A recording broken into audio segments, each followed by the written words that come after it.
President Joe Biden was flanked on Monday by a 377-foot submarine, the USS Missouri, as he announced an accelerated timeline for Australia to receive its own nuclear-powered submarines early next decade.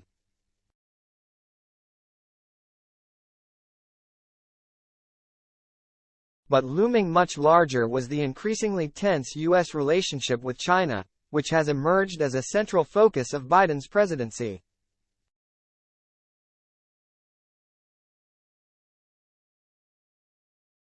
That relationship has been magnified in recent weeks by a slew of global events, from the dramatic downing of a Chinese spy balloon to the revelation that Beijing is considering arming Russia, all taking place amid Chinese President Xi Jinping's unprecedented consolidation of power and a growing bipartisan consensus in Washington about the risks China poses.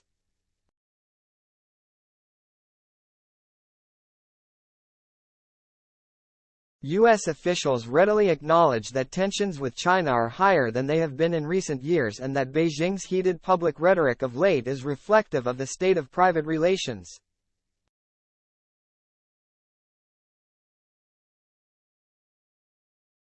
It's why Biden's multi-pronged China strategy has involved a bid to normalize diplomatic relations even as the U.S. pursues policies like Monday's submarine announcement designed to counter China's global influence and its military movements.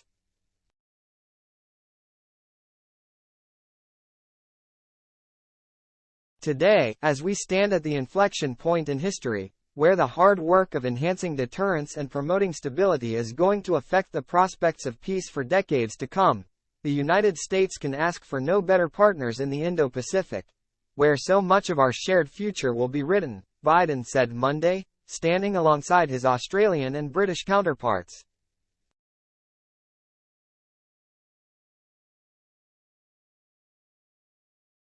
The effort to reopen lines of communication with China, especially between each country's top military brass following the spy balloon incident, has shown no signs of progress, according to a senior administration official.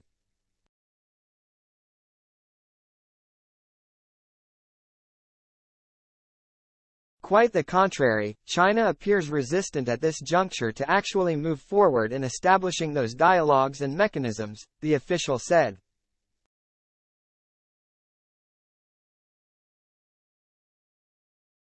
What we need are the appropriate mechanisms between senior government officials, between the military, between the various crisis managers on both sides to be able to communicate when there is something that is either accidental or just misinterpreted.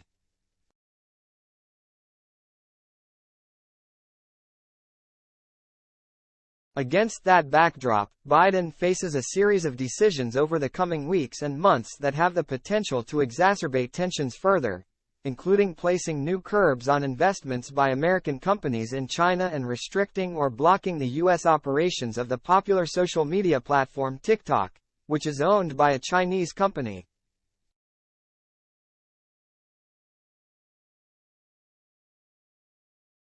And in Beijing, Chinese officials must soon decide whether to flaunt U.S. warnings and begin providing lethal weaponry to Russia in its war in Ukraine.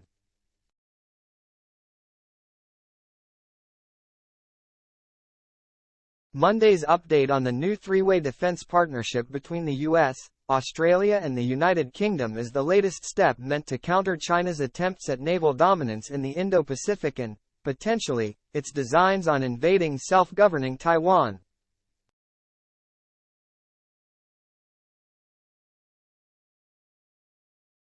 Australia will now receive its first of at least 3 advanced submarines early next decade, faster than predicted when the AUKUS partnership launched 18 months ago, and U.S. submarines like the USS Missouri will rotate through Australian ports in the meantime.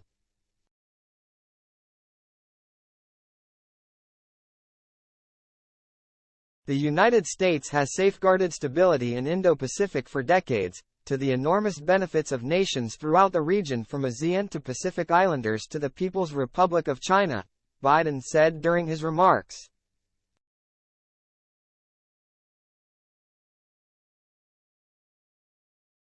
In fact, our leadership in the Pacific has been the benefit to the entire world.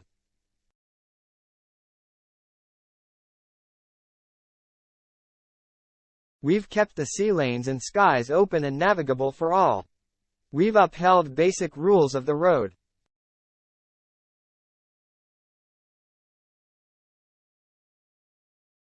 His British counterpart was more explicit, naming China as a cause for concern.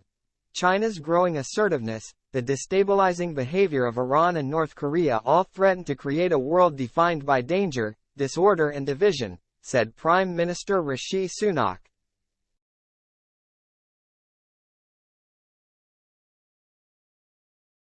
Faced with this new reality, it is more important than ever that we strengthen the resilience of our own countries.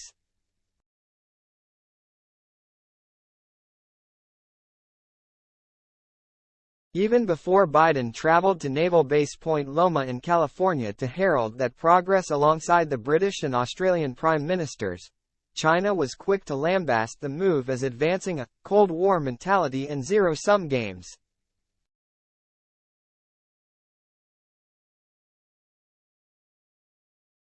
That China did not wait for the announcement itself to lash out is a sign of just how closely Beijing is watching Biden's moves in the Pacific, where the U.S. military is expanding its presence and helping other nations modernize their fleets.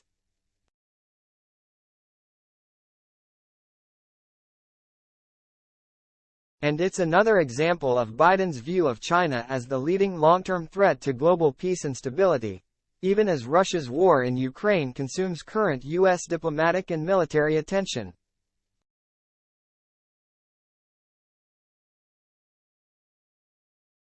The first shipment, due in 2032, will be of 3 American Virginia-class attack submarines, which are designed to employ a number of different weapons, including torpedoes and cruise missiles.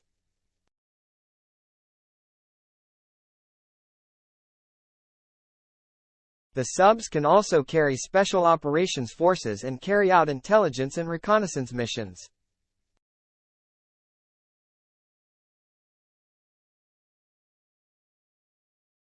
That will be followed in the 2040s by British-designed submarines, containing American technology, that will transform Australia's underwater capabilities over the course of the next 25 years.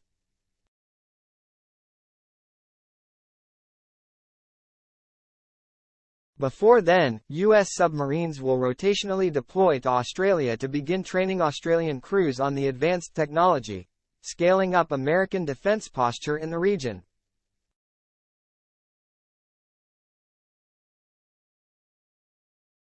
The submarines will not carry nuclear weapons, and U.S., Australian and British officials have insisted the plans are consistent with international non-proliferation rules, despite Chinese protestations.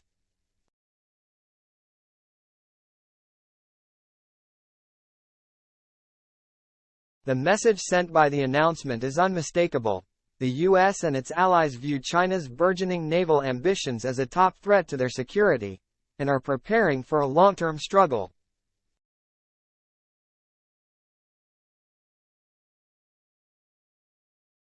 Already this year, the U.S. announced it was expanding its military presence in the Philippines and welcomed moves by Japan to strengthen its military.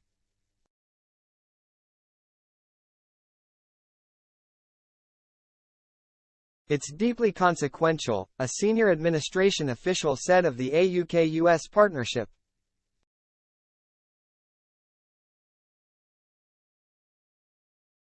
The Chinese know that, they recognize it, and they'll want to engage accordingly.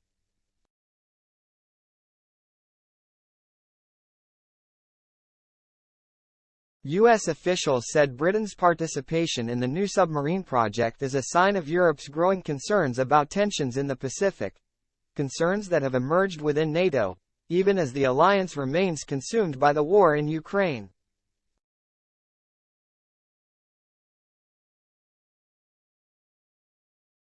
And in conversations with European leaders over the past month, including European Commission President Ursula von der Leyen on Friday, Biden has raised the issue of China in the hopes of developing a coordinated approach.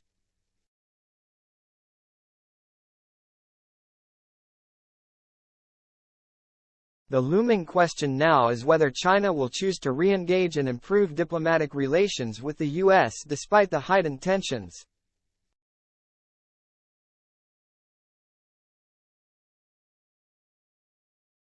Successive phone calls and a November face-to-face meeting with Xi have so far yielded only halting progress in establishing what administration officials describe as a "floor" in the relationship.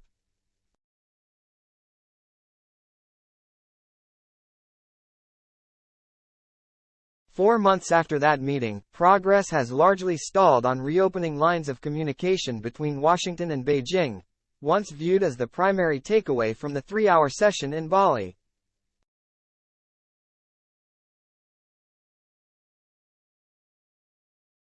Speaking to CNN in late February, Defense Secretary Lloyd Austin said it had been months since he'd spoken to his Chinese counterpart.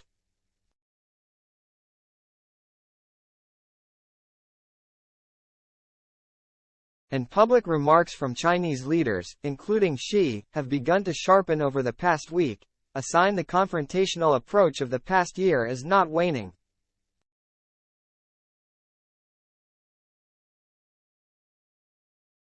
Biden and his advisers have largely downplayed the new, sharp tone emanating from Beijing.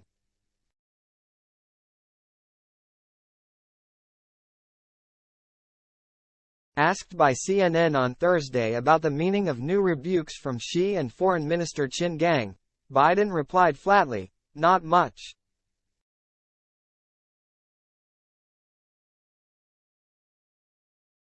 On Monday, U.S. National Security Advisor Jake Sullivan said a conversation between Biden and Xi would likely occur now that China's National People's Congress has concluded and a slate of Chinese officials take up their new positions following the rubber-stamped parliament's annual meeting.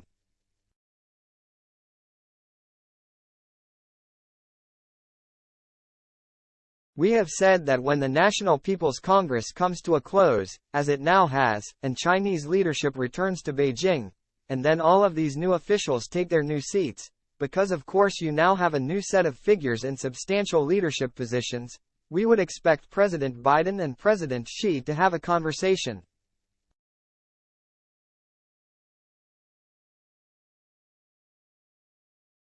So at some point in the coming period, Sullivan told reporters aboard Air Force One.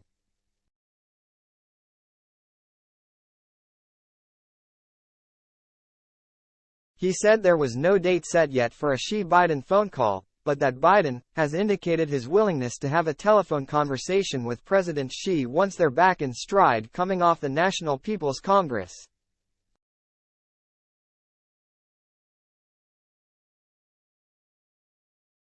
Tensions appeared to hit a new level last week after Xi directly rebuked U.S. policy as all-round containment, encirclement and suppression against us.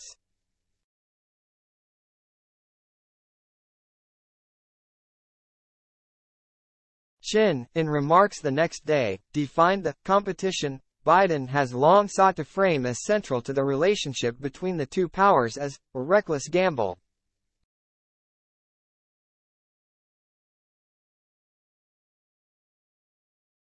If the United States does not hit the brakes but continues to speed down the wrong path, no amount of guardrails can prevent derailing, and there will surely be conflict and confrontation, Qin said.